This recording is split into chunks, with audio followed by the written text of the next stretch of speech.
Level up with the new AAA Commanders MVP membership. Get all the benefits of AAA plus exclusive experiences, discounts, and tickets. Already a AAA member, upgrade for free at AAA.com/commanders. Hey, babies. Hey, babies. What's up?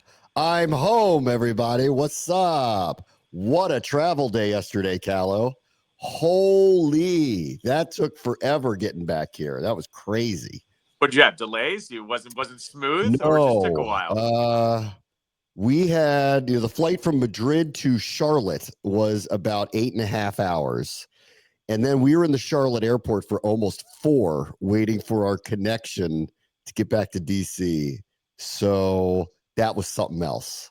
That was something else. But we're home now. Lovely, lovely town Madrid is. Wonderful, wonderful experience. That was a planned 4 hours or an unplanned 4 hours? Apparently. Okay. Apparently. Got it. Okay. Yeah. I got to know that airport real well yesterday. It's not a great airport. And at the end of a long trip like that, you just want to get home. You're just so everybody's out of gas. Everybody just wants to. When can we get on this thing? When can we get off this thing? When can I get out of here? Right. So, right. But I'm fresh now. Feel good. That was an incredible trip. I hope we do this again soon. The Commanders fans really showed up in Madrid. They were everywhere. It was very interesting. It felt like during the week, if you walked around the city, that the whole town was Commanders fans. Like everybody had on the colors, everybody was walking around.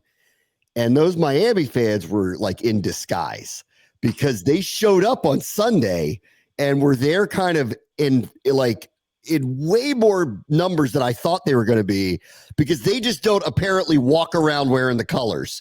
But they came out of the woodwork and were in that stadium for sure. I would say it's a different kind of fan base, too. You're probably used to not wearing your colors in that area in Florida. So you go overseas, it's probably a little bit of the same. Whereas I think Washington fans, I wouldn't call it in your face, but we're more prideful of the colors, I guess is what I would say. So that actually doesn't really surprise me. That's how it shook out. I'll tell you a little bit more about it. I'll tell you about the rally where they had to shut down the bar because they had to kick everybody out. I'll tell you about that in a little bit. I'll give you a few stories of Madrid, but let's just talk about the team a little bit because, a lot of people were telling me yesterday I sounded like I needed sleep, and I did because the time change finally got to me by the end of the week and after the long day. And I woke up and I'm like trying to talk about the game, and I had a hard time doing it. I think if you listen to Dan Quinn really the last few weeks, and then specifically yesterday, and granted, they flew right after the game and they got back, and then he does a Zoom press conference, and obviously everyone's going to be like really beat and tired. But he just sounded, you could just feel the energy of, we're here. It is what it is. I am a very positive person. It's hard to spin something like this. There was just kind of this kind of defeated feel to the whole thing. And I've kind of felt that energy, and I've been kind of trying to push the narrative for the last couple of weeks of, look, what's done is done. We're going away for a while. We have a couple home games. Like, everybody just take a breath, take some of the pressure off of the whole thing. But I don't think they really treated it that way when they were there. Obviously, they went and did stuff, and they had an experience, like not like me, like I ran around, saw the city, and took in the whole thing. It felt like they wanted to stay on the football train, that is why they're there, so like, I don't blame them for having that mentality about it, but I did think it would do a little bit of good for everybody to let a little of the air out of the room and, just depressurize the situation a little bit. You can't change the fact that your record is what it is, but you're in this new place, and that's kind of not how they treated it. And you could just hear the defeat of, I thought we were going to win this one too. And so, I mean, I guess there's good and bad to that. Like, that's what the head coach is supposed to do. It is his responsibility. It's not to like whisk off 3-7 and go, well, we're 3-7, so let's go have some fun in Madrid. But I kind of felt like they needed a little bit of it, like go eat some tapas, take a tour of the old town, have some fun with each other, relax a little bit. And it doesn't seem like that they did. And granted, they showed up and they played hard. They just didn't get the result that they wanted. Yeah, just to comment on Quinn's presser yesterday, it just felt like he was just being real. He opened that with saying we all need a break, and he's right. They all do need a break at this moment in time. And that's where I kind of landed with it. I didn't think it was more defeat. I thought it was just more, we got to go home for a little bit, or we got to go relax for a minute, and then we'll come back. Take a few days off. Yeah. Yeah. Go do you for a couple days. Turn this off for a few days. And even he said, my focus is still keeping these guys focusing on each game each week, not, thinking about what the record's going to be at the end of the season, which I think I commend him to still, that he's still kind of pushing that he's still getting that. Because I'll say this too, and we've talked about this over the last couple of weeks, that they haven't lost their motivation. I haven't seen them quit yet. I thought like the defense played really bad, that it almost looked like they were quitting at times, but I never thought that they were, tapping out, so to speak. So I'll give them credit, on that front. To your point too, of like, sure, they've done a little more. I thought we were going to see a little more of them kind of being out and about, but it is what it is. You plan what you plan. And so maybe that's just, was the plan moving forward, that they weren't really going to put themselves out there like that. Like, listen, I think this is all, I think the shock part is over. Like, but the way this went was shocking as of a few weeks ago. I didn't even know what to say after the Seattle game. I'm like, wow, I just did not see this rolling downhill like this. You could never have convinced me in the summer that at this point in the season, the record would be what it would be, even with the injuries. I just never would have thought that. And in reality, if you think about it, like, they would have, could have, should have won the game the other day. They blew the Bears game. Let's just take those two. If those go the opposite direction, the season would still feel not lost. It wouldn't feel as lost as it does now. But I don't think we'd have this feeling of like, oh, they're going to get hot. But they'd be 5-6. And at least there would be this glimmer of hope of, yeah, but Jayden's coming back. Yeah, but Terry's coming back. Yeah, but Noah Brown's coming back. And like, they're finally going to get some of their playmakers back. And they've got at least a shot at taking a run at everything. And those two getting away, coinciding with the ones where they just got run off the field, just makes this feel like it just spiraled completely out of control. So the carryover of last year, where all the close games went their way, that didn't happen this year. The carryover of we stayed really healthy really didn't carry over this year. I do believe that the chemistry still kind of exists. I was in the locker room, which, by the way, that's the one thing about that stadium. It is not built for a football team to be in those locker rooms. It was tiny. Like, there was nowhere to move in there like that. I know that they can't plan this stuff out, but they've got to figure something out in these venues to expand out these rooms. I've heard about this in other places too. These are soccer stadiums. They're not used to hosting this many people. And it was outrageous how cramped I felt for them. It was really hard how cramped it was. It was so cramped, that the reporters go into the locker rooms after the game to interview the players. And a couple of them, I think, like, took one for the team and said, just come out in the hall with me, to the reporters, because there was just nowhere to go, and trying to give everybody a little bit of space. It was really, really tight and cramped down there. But my point is, like, they were still like, they're still in it. And I think that's what Quinn was trying to say yesterday too. Like, I want to keep them in it, because they were really disappointed, like genuinely disappointed. Like, they were 3-7 going in. They're 3-8 coming out. They're in Spain. They very easily could just be like, listen, the season's over anyway. Like, they could take that attitude, but they really haven't. So to Quinn's credit, he's kept them locked in. And I think the whole part of this that's really hard to take is sometimes you get a locker room with a bunch of bad apples. That's not the case here. Sometimes you get a locker room that turns on each other, starts finger pointing. The Eagles have this, but for some reason win anyway. But we don't have that either. Like, nobody's saying like, well, if the defense just stopped them every once in a while. Like, we don't have anybody saying things like that. Nobody's pointing at the coaches, even with the demotion of Joe Witt. Nobody's pointing at the players, even though, they're saying execute better, but they're not they're not calling anybody out. All the telltale signs of a team that has a bad situation going, those actually don't exist here, other than the injuries, which are out of their control. So this does still feel like the Twilight Zone a little bit. Like, I think they're more talented than their record shows. I think the injuries are a big part of it, but it's not in totality what's happened here. And again, the other day, they should have won. I mean, they outgained them. They had the ball for more, like, they owned time of possession. It's their kicker missed a couple kicks. The Saberstill's muffed punt was really poor timing. Saberstill dropping an interception when they need to get turnovers was poor. And so, frankly, like, they should have won the other day. This is another one that really, I wouldn't say they beat themselves, but this one got away from them and they had missed opportunities again. And also, of course, the Mariota interception. I mean, that was the backbreaker yes. of all the things you just named. Like, that was the biggest one. Picked the worst time on earth to throw that. It was terrible. Right. Yeah. Right. So they just made all these mistakes. I think what I would say here, and what the difference between this team and last year's team is, the Dolphins aren't a superior team to them, I think, talent-wise, and they usually were taking advantage of them. Like, even this year, you point to the Raiders game. They killed the Raiders, right, in that Week 3 matchup. They take care of business, and I remember kind of pointing at that going, maybe that's Dan Quinn's kind of power, that when they play a team that's, that they are better than, they don't just beat them. They beat them handedly. Yes. I think that was more the shock on Sunday was, here's a team that's similarly matched. Honestly, they've been tapped out longer than you have, mainly just because of how bad they were at the beginning of the season. And they just won. So you think you can maybe jump on them. They don't. And just, I thought, the epitome of this season has been what can go wrong, right? And I thought it was just kind of ironic that they go into that game on Sunday and it's the defense that steps up, and then it's the offense and special teams that basically lose them the game. It just kind of, sometimes you just have to throw your hands up and go, it's not your week any week, because when you take one step forward with one unit, the other two units take a step back, and that's the difference between winning and losing right now.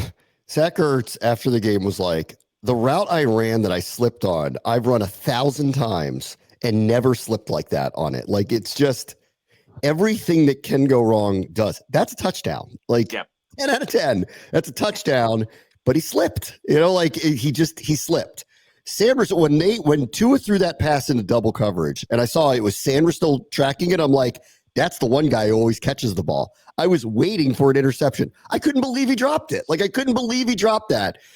I felt it coming on the punt. I went, oh, God. Like, you could just feel one of these, like, oh, God, he's forced into doing something he hasn't done since he's been here in a weird environment and in a key moment, and he muffs the punt. Like, it's just everything that can go wrong. Last year, part of the magic was at every critical moment, they made the play that had to be made. And this year, at every critical moment, they're not making the plays. And then at times, due to either injuries or some ineffectiveness, they're getting run off the field. And the whole thing is just like mind-blowing. How great everything was a year ago to how bad everything is this year. It's like a karmic reversal of everything that happened. And it's not for a lack of effort, and it's not for a lack of them wanting to win. Like, I'm telling you, after this game, they're 3-7. They're playing Miami. It's in Spain. Like, you'd think, like, if there was ever a time where they just shrugged off, oh, well, we lost a close game in overtime.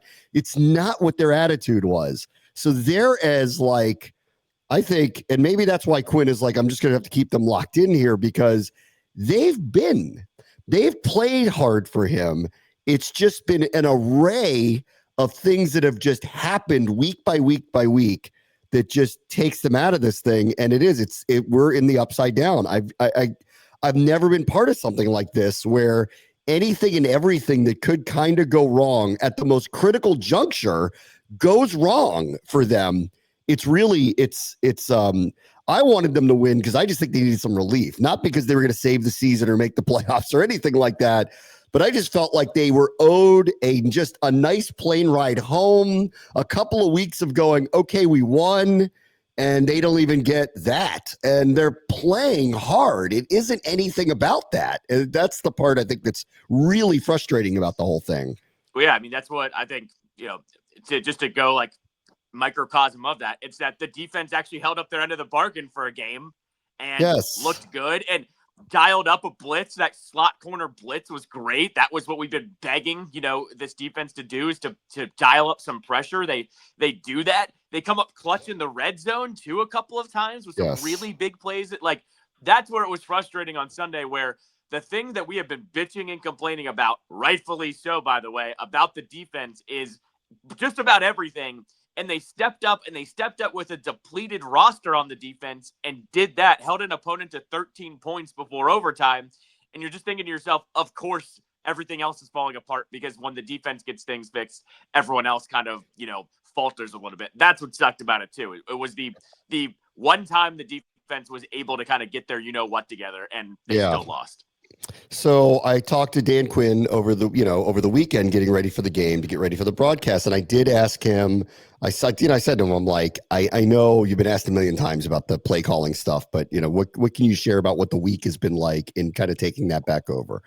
And what he said to me was, we just need them to be level again, which I, extrapolated to, we need to level set here, which is, we just need to be consistent again. Like, they're not playing hard. The injuries are adding up. And what he said to me was, he goes, like, the pass rush is what the pass rush is. We've lost, basically, without saying it, because he doesn't want to use injuries as an excuse. But when you lose 3 defensive ends and you didn't have a stud pass rusher to start with, it's going to be hard to replicate that. So I'm not making excuses, but there are some that are for certain facets of all of this. Then you start losing the corners and you got to move them around. So there's only so much I think you can really expect. But what he wanted, I think more than anything, was we just need a level play, like a consistent level of play. And I think, like, the more I talked to London about this over the weekend and watching what happened against Miami, and granted, they're not functioning like Seattle or Dallas or Detroit on the good games, or Kansas City. They're not functioning like them. So they played a weaker offensive opponent that really leans on one guy, like really, really, really right now is leaning on one guy. So this is a different animal that they were facing here. But to your point, and what I was happy to see was, and the more I talked to London about it, he just kept saying, look, he goes, really great defensive. He's like, Joe Witt's probably a really good coach. He goes, but when calling the plays, it's just different in the game. And the guys who are really good at it really just have a really good feel. And they put the call sheet away. They get ready and they put the call sheet away. And he said he played for Dick LeBeau and Greg Williams. He named them to me. And he said what they were really great at was they just knew the time when to dial something up. He goes, and we're not looking for the perfect thing all the time, just the let's go get them attitude right now, or when to back off right now. And the issue that he felt with Witt was, it wasn't that it wasn't getting communicated to the players. The feel for the game just wasn't there at the level of a Dan Quinn, who's been doing it for a long time. And when Jonathan Jones got that sack, I think we just looked at each other and went, where has this been? For 2 months, we've been waiting. Where is the exotic blitz? Yep. When are they going to fool somebody? When are they going to dial something up? The other one that really stood out, the Von Miller sack, where there was a penalty, but he took a sack anyway. It reminded me of the end of the first half in Dallas when Dak hit that long play to Pickens, and everybody went, why are you up in his face on a 3rd and long with no time on the clock? Make everything get played in front of you. Don't give them an opportunity like this. And then if you watch that play against Miami, they did this. They backed everybody off at the sticks, and that's why Tua had to take a sack. There was no one-on-one, let's just take a shot spot somewhere, and that's feel. It has nothing to do with the player, the execution. It's just feel for the moment. I know the players like Joe Witt, and I know Joe Witt likes these players. Dan Quinn just has more experience doing this, period. And it doesn't mean, not like what happened in Detroit, where Dan Campbell took the play calling away from John Morton. It even came out and said at some point he may get it back. The players, they weren't complaining about him. They were just saying there is no flow, is what they were saying. Basically, they were like, Ben Johnson not only, crafted a good offense, but knew when to call certain things. That's why it worked so well. Dan Quinn, clearly, and he's been doing this forever, is really good at ramping up pressure at just the right time, or backing off at just the right time. And Witt just doesn't have that feel yet for it. Just doesn't have it yet. And it may happen down the road, and you saw it. And so I understood what he meant by that. And it was nice to see it. It was level set. And frankly, the next team they're going to face, Denver, goes through swaths of time where they can't score. So there is a possibility here that we'll start to see some kind of market improvement as the season progresses, because they're going to get Denver, who has periods of time where they can't score, Minnesota, periods of time they can't score, the Giants, periods of time they really can't score, the Eagles, who should be way, way, way, way, way better than this on paper. But for some reason, something's a little bit off there. Like, I think there's an opportunity here for the defense to, I don't know, they'll be really good. And I think they're being realistic about it because of the injuries and the lack of some playmakers, like prominent playmakers. But I think this just could be better and more competitive down the stretch. And that's, at this point, that's all I really, really, really want to see, which goes back to the original point, which Quinn said was, we need everybody to stay focused here. Take a few days, stay focused, though. We can get better. And while this may not end up in the playoffs this year, and it's nowhere we want to be, we need to level set where we are as we get set for what's coming down the road. To your point, and to London's point too, I think that was the players also trying to help Joe Witt out a little bit of like, hey, can you get down here on the field and see if that helps? And it didn't, right? It clearly didn't. Yes. And so Dan Quinn ends up taking the play calling. The one thing that I'll say here, though, is that I think that I talked about this a little bit last week. I know you and I didn't do the show together, but I talked about it a little bit on my show last week. This was a double-edged sword for Dan Quinn. Like, if the defense ends up settling down, it's a good thing, right? But then I am also going to be devil's advocate and say, damn, you waited till the 5-game, 6-game losing streak. Like, this is last year, this coaching staff didn't do that, where they were making changes kind of on the fly or only waiting 1 or 2 weeks before making changes. Whereas this year, it feels like they've just been making these changes way too late. And so I thought on Sunday too, here it is. The defense is settled out. You guys couldn't do this after the Chiefs game. You really couldn't do it after the Seahawks game. You know, like that's where I was really kind of discouraged because I thought you don't have the pulse of kind of feeling this out. And the season's lost right now, right? Like, I know they're not going to say that, but we can say that the season's pretty much over with. And now you've got to deal with it. That's where I was disappointed. I'm not totally angry about it because it's kind of settling down now. And I would say this too, down the stretch, they should play a little more free, knowing kind of what the score is literally at this point. But I thought that's where I was going, man, if you kind of knew you could turn it around that quick, I wish this would have happened 4 weeks ago. Maybe we're talking about a different kind of season. This is another example of last year's carryover isn't this year. And I think part of it was last year, that was a brand new roster.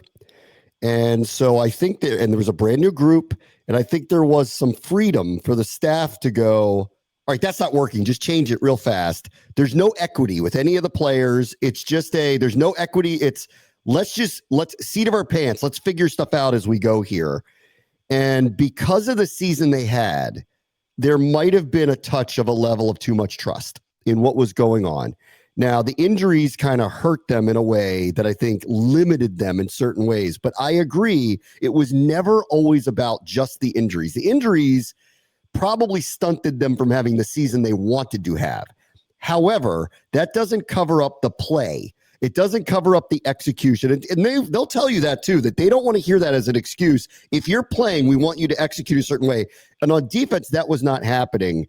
And there was, I think now, in hindsight, another mistake's probably the wrong word, but like they just believed that it was going to change because they trusted the people on the field to have it change because of what happened a year ago, I think. And that was a miscalculation. And I agree that certain things should have been switched around faster. Now, that can go the wrong way fast. It can cause chaos in a locker room. It can sow distrust in the coaches. And Quinn is very, very, very player positive. He'll make changes when he has to, but he really doesn't want to. If you're in his family, he wants you in his family, and he wants to, he wants to put his trust in you and believe that it's not going to change it. He's not going to do anything flip and quick. But in this case, it is another example of something that happened this year that they're going to have to rethink as they head into next year, that every year is a new year. Nothing is the same. And I think they're just going to top to bottom probably rethink a lot of things that happened this year because of the results. Was training camp a little too easy on the players? I don't know. Will they rethink some of their negotiating tactics on whoever is up for big contracts next year and not allow it to stretch into training camp? Will they change their mind about things like that? What happened with all the injuries? Like, was it just a run of bad luck? Or is there something they need to think about because they had so many of them? And it might just be really bad luck with some of it, but they got to rethink some of all of that stuff. Talk about Jayden in a minute because he's been hurt multiple times. And we have to talk about, with the record is what it is, what are they going to do here for the rest of the season with him? And I'll give you my thoughts on that in a bit. And then there's the execution and coaching part of it. You know, just because you love this group and they've got your back and you've got theirs and nobody's finger pointing and nothing's splintered, it doesn't mean that alterations to personnel or to coaching staffs need to be maybe taken a little more expeditiously than they did a year ago. This is going to be a reflective year by the end of this, because I think all of us are sitting in the same boat, me included. Like, I did not see this coming. You know, I was in shock after that Seattle game that it is what it is. In fact, by that Friday, I went, you know what? I don't really like, they're really good, but I don't really mind this matchup for these various reasons. And they weren't even in the same dimension as that team. And that's when I walked out of it and went, oh my God, I don't know what happened here, but you know, we're just not on the same page. And this is just not something I would have expected. And then coming out of it, it's the same tune. It's nobody is like, well, it's this person's fault. Everyone is saying, we don't know, man. Like, we're trying so hard. We're in this thing together and it's just going the wrong way.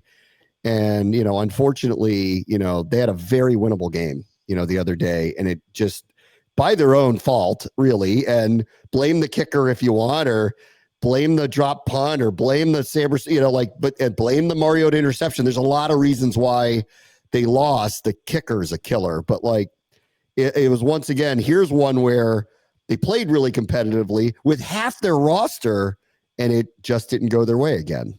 No, and what I would say, though, is this is the problem when you're kind of in it. I would say as a coaching staff, you're looking at it at each individual game of what's happening when really, you know, you don't get the perspective like us. And I'm not saying I'm even 1/10 smarter than anyone on that coaching staff, but we kind of knew by some of these scores that it was not just personnel, that there was something up with the coaching staff. And I really think it started to show early, right? Like, we even talked about it. The end of that Raiders game, they started to get torched. Luckily, the score was so out of hand, nothing happened. But then the Atlanta game, things got out of hand way too fast. I think you fast forward to the Bears game where they couldn't get a stop all of a sudden at the end of the game. You go to the Cowboys game, which is where I kind of landed, where the Cowboys game is where the red flag should have been up and waving of guys. There's something wrong here. And then I think what happened is they compartmentalized the next weeks way too much. You should have been looking for a change after the Cowboys game of anything. I'm not saying firing anybody, but changing something, and they didn't. And really, what I thought was maybe the misconception of the year was that Chiefs game was, you held them to 7 points, but you and I talked all week about how that Chiefs offense, they're not going to kill you. Like, they're just going to dink and dunk their way down the field. That's right. So I thought that result, even though it was 28-7, the score looked bad, but they didn't like kill you minus, one or two plays.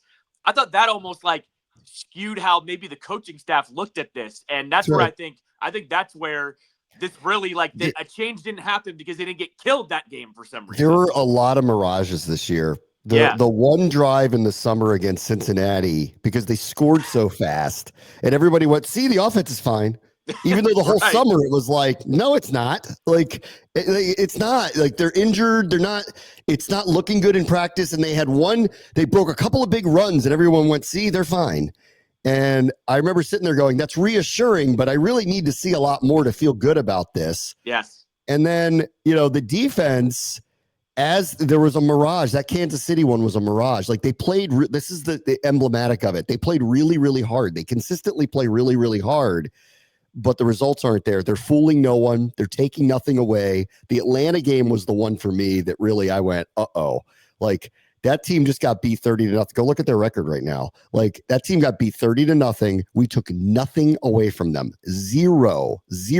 And that was the one where I went, uh-oh. Like, this isn't good. Something's off here. And then we just kept saying, like, who are you fooling? When are you bringing exotic blitzes? Are you just doing the same thing over and over and expecting the same results? And when you don't get that, at what point do you get self-reflective and go, we need to change things? And Quinn is a very loyal coach, and he doesn't want, I think this is why everybody has his back, because he doesn't want to make these changes. He wants to trust the people that are in front of him. And I think like this is going to be a learning experience for next year that like we need to maybe, it's not lose the trust, but be a little more open to being a little more reactive under conditions. And the injuries are the injuries. That part is a big part of the story to go. Their record was never going to be what it was a year ago with all the injuries that they took. There was no way around that they were going to do that. But all this other stuff we're talking about, all these moments that were like, I don't know, and they didn't seem to react fast enough to it, I think will be something that all of them are going to have to think about. And then, you know, I've seen some finger pointing at the roster as well. I think everything is open for debate here. Like, the reality is, like, they were limited in depth at certain spots, and it's hurt them. So I do think that, like, everybody is going to have a reevaluation. I don't think anyone's going anywhere, but I think, like, we all need to have a reevaluation of how we're going to think about this as we end the rest of the season. But I'm with Quinn here. You can't throw in the towel and get, you know, boat raced down the stretch, because I think that's going to get us in a spot where we go, wait a minute, like, what's happening here? So what happened in Madrid hopefully happens in the rest of the season, and maybe they get a couple of nice results. And the people who want a top 3 draft pick, I'm sorry I'm saying that, but I'd rather see a couple of wins here down the stretch. I think it would be good for this team. Yeah, no, I'm never actively rooting against a team because the draft is a crapshoot anyways. Go ask how Chase Young worked out. One final thing, just to reiterate, like, all of your points. I think this is the difference between, you know, the coaches that, you know, kind of just have a feel overall. I think you look at what Dan Campbell did and took over the play calling, right? In the middle of a season where their record's good, but they need to be a little bit better in that division. He goes and makes a change while they have a winning record and they're scoring all these points and have these crazy plays. Like, number 2 offense in the league. They went into an ebb. The players said we're not flowing well, and Campbell said, "You know what? I'm gonna do something about it." And that's the difference between a guy like Quinn and a guy like Campbell right now. And I hope Quinn just looks at this and it's a learning experience. That's like where I've landed at it as. Frankly, like, the players love Campbell too. It's the same thing. They all love him. Yeah, it's the same thing. That part they have in common. Like, the players really love playing for these guys. So anyway, all right, we'll revisit this later. I'll get into Jayden next. Brave, watch the show. ESPN 630, the Sports Capital.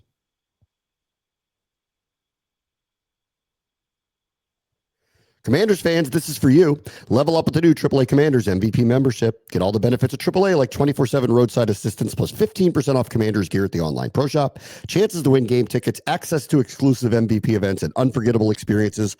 Already a AAA member? Add the Commanders MVP upgrade for free. Head to AAA.com/Commanders to join the squad and put your fandom in drive. All right, welcome back. I don't want to do a full review of the game, but I do want to talk about what I think is one of the big topics for our AAA review of the week, because I'm not going to be doing a show for the rest of the week. I'm actually going to take the bye week for the next few days and take a break and give myself a little recalibration over what's been a really long season here. Anyway, and a long trip. It was an awesome trip, but a long trip. And I know that everybody wants to debate this now.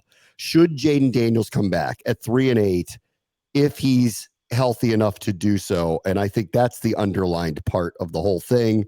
Obviously, we have another week and a half here or another week before they'd have to start practicing him against Denver. So they're not in any kind of rush. People look at that Denver defense and go, is that what you really want to bring him back against? So we'll just have to see where that is. But AAA review of the week is this decision, which is coming. Yesterday, Dan Quinn was asked about it, and he kind of skirted around it. And the question was, does he need to get reps at the end of the season, which I think was the wrong way of asking, do you want him to play? Which I think it's a big question. He's the future of our franchise. We need to protect him. He's been hurt 3 times already this year. And yet I still land on, I don't know where you are, but I still land on, if he's healthy, he's going. Okay. And I know they're not going to make the playoffs, and I know they're not going to take some crazy run here. But he's a second-year quarterback who I think has not had the season he had a year ago when he's been playing. That started from the get-go. And I do think that part of this is he needs to get back on the grass, hopefully with Terry, hopefully with Noah Brown, hopefully with like the real weapons again. With this offensive line, they need to be out there together with real bullets flying against teams that might make the playoffs, like Denver, potentially Minnesota, definitively Philadelphia. I think he should be playing, assuming health. I'm not putting him at risk. And if his elbow's messed up, I'm not throwing him out there. But if he's healthy enough to go, I believe he should be playing at the end of the year. No, you're like, as the season has gone sideways, your agenda changes. And I think your agenda has now changed to you need to get him back on the field. And to steal what they said about the defense, he needs to be back on a level playing field again, because I think it's one of the more underrated storylines this year. I know he's been in and out of the lineup and he's been hurt, but even when he was out there and quote unquote healthy, he didn't look great. He didn't look like the Jayden of last year. And I've told you this. Kurt Warner said like 2 weeks ago, I disagreed with none of it. Right. None of it did I disagree with it. And it was, and I'm like, he's open for criticism like anybody else is. I've told you this over the last couple of weeks. He gets a pass because he's been in and out of the lineup, but when he's been in there, it hasn't looked great. And granted, I get it. Offensive line figuring it out. No wide receivers to throw to. No run game because of the wide receivers. There's a lot of excuses for him, but I think he needs to get out there and run the offense. And to your point, if he gets out there and Terry's out there and Noah's out there and Debo's healthy, and all of a sudden the offense has the pieces that we thought they were going to have, you know, throughout the season, I think he needs to get out there and play. And I think it just needs to be kind of a reset for him. And also, look at who you're playing at the end of the year, too. You're playing the Giants, the Cowboys, the Eagles twice. I want him to play against those NFC East teams. I want him to get his confidence up a little bit. So then you hit the offseason with the ground running of, you've still got it. Let's figure this out. And there's no doubt that he's going to be good to go.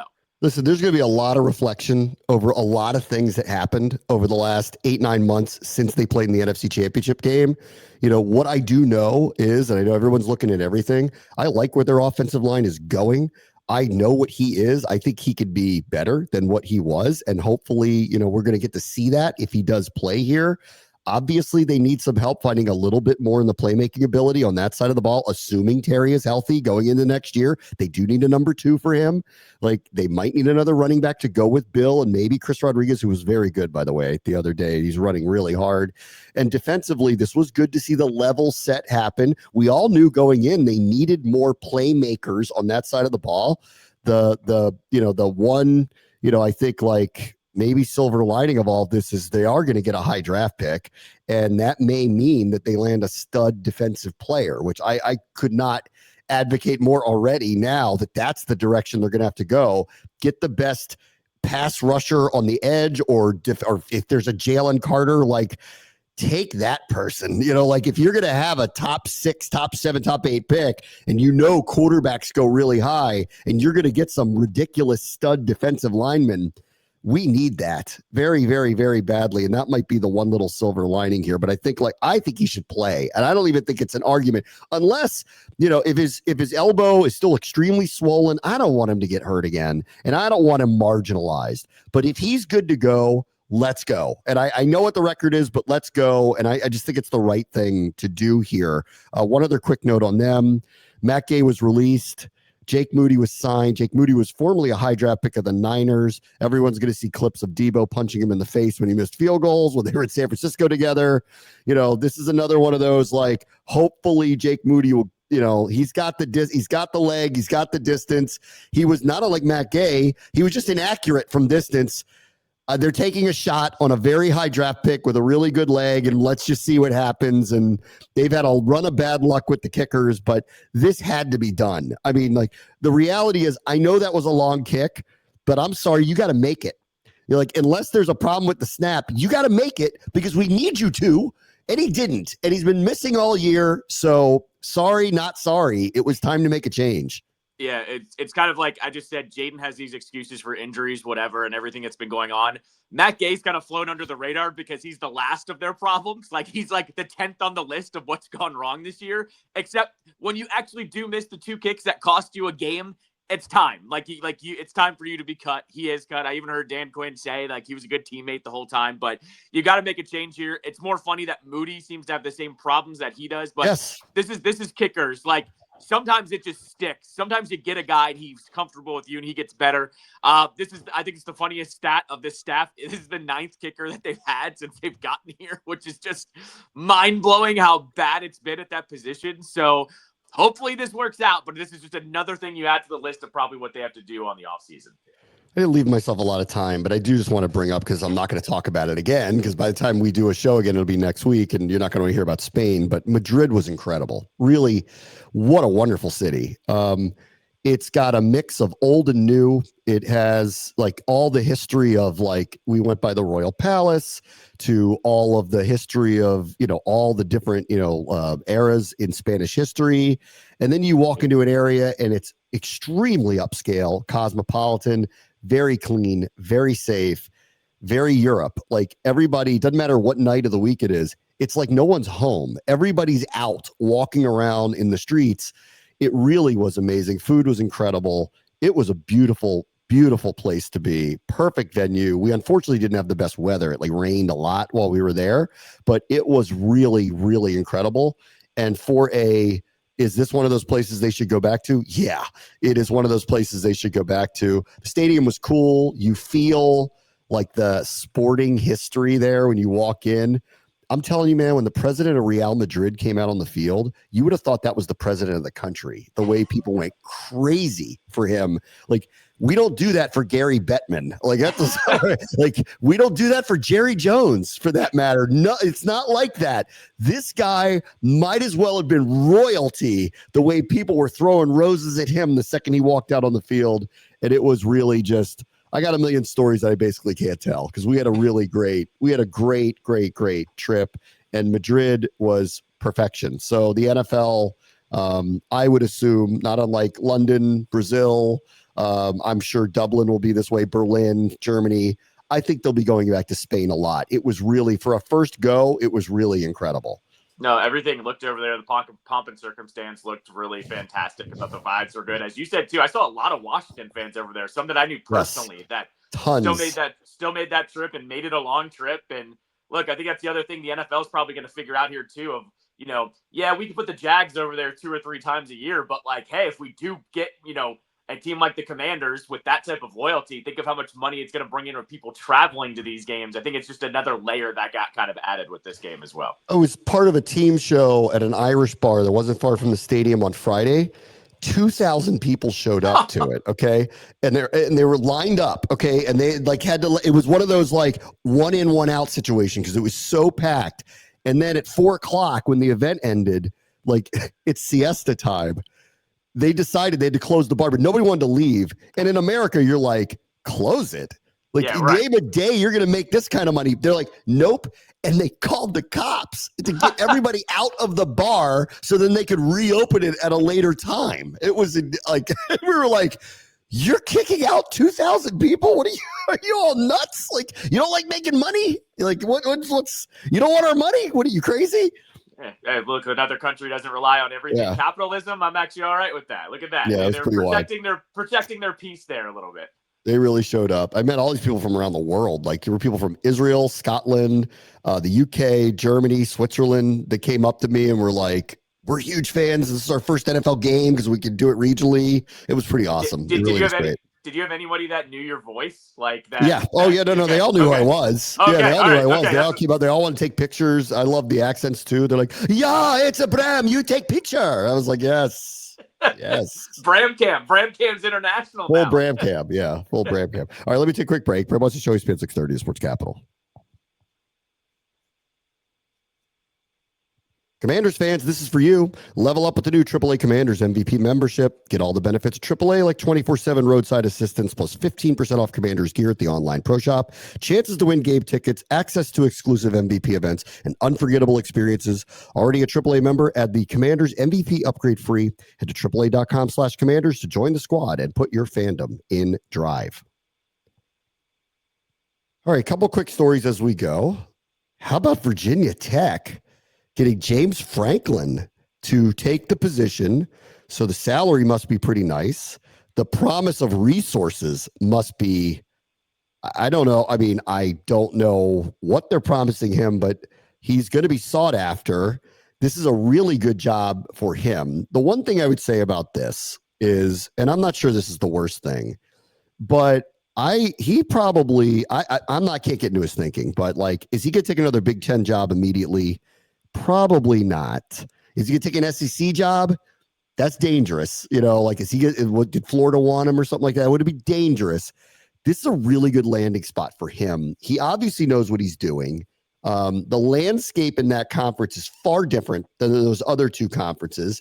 I think he could sell himself and sell the fan base. If you give me some resources, I can be very competitive in this conference very, very, very quickly. Like this year, the top tier teams are Virginia and Georgia Tech. Like, are you telling me that Virginia Tech couldn't maybe challenge that within a year or two with the way that he does his job? So the only thing I would say about this, and I don't want to like throw cold water on it because I think it's an incredible hiring for Virginia Tech, like incredible. I see this as a 3 to 5 year thing max, and then he goes back to the Big Ten. But that's just my opinion on the whole thing. Depends, because I think this is actually a perfect scenario for both schools. James Franklin knows that going to Virginia Tech, his path to get to the playoffs is actually way easier now. Like 100%. Like UVA was in control of their own destiny until they lost last week, where they're even messing around with a playoff spot. I think that might have been the catalyst for the Virginia 100%. Tech. I think that was where the Virginia Tech, AD and everybody's going, look, if UVA can mess around and get in the playoff, why can't we be that? Virginia Tech's going, we used to be that, right? We're going to raise a ton of money for you just by hiring you. We have a much bigger infrastructure here. You know what the recruiting is down here, and the landscape to be good is way, way, way different than these other two conferences. I think it's a perfect job for him. I think it's a perfect hire for them. I'm just under the belief that he's going to want to go back to the quote unquote big time conference in the not too distant future. That's all. Don't write off, though, that in Virginia Tech, and I've joked about this, that going, and winning 8, 9, 10 games and then making it to a bowl game. And in this case, now with the way the landscape works, because they haven't been good in so long, is just making it in the playoff. That's successful down in Blacksburg. People just want to crack at it every year. All of a sudden, if that's what he's doing, especially if he can recruit, because the recruiting base is basically the same that he was, involved with Penn State. I will say that, like, maybe he finds himself a home here. I'm not trying to disagree with you on like the 3 to 5 year plan, but I will say it does matter your path now to get there. And if all of a sudden he can flip this around, I think it's a really good landing spot for him. He's going to recruit people there to stay home. He's going to get 10 to 15 portal studs to come with him, and Virginia Tech will be ranked heading into next season. Watch. Like that's going to happen overnight. They're going to be a favorite to win that conference, maybe as early as next year. Like watch what happens. Locks is staying at Maryland. Okay. I don't even know what to say anymore. Okay. Like, I think this is the last one personally, and I'll tell you why. They got the quarterback coming back, assuming he's going to stay. They did have a really good freshman recruiting class. I think they're giving him one more shot with this group. Also, they're real skittish about the buyout thing. Like, they don't want to spend the money on the buyout. That's bad. That's so the optics of that are so bad, by the way. So I actually think that this is, you got one more shot to get this right and make us competitive. And if you don't, that's when it's going to happen. But the quarterback, this class, they didn't want everybody fleeing. They're giving him one more, whether that works out or not, we'll see. But they're giving him what I think is one more shot here. I don't know why they are. You know what he is. He's done exactly the same thing every single year.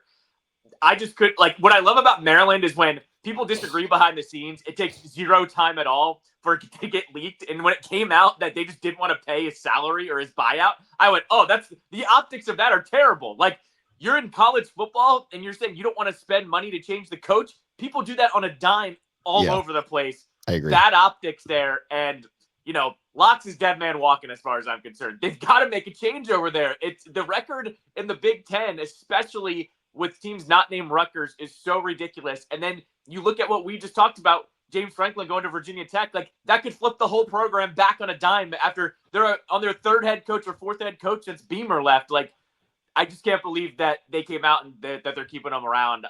Good luck with that, Maryland. Like, good luck with all of that. All right. Last thing, very quickly. I've been in football brain as usual this time of year. I also was in Spain brain for about a week. I come home and I find out the capture at the bottom of the metro. So what's up? Like, what's going on here?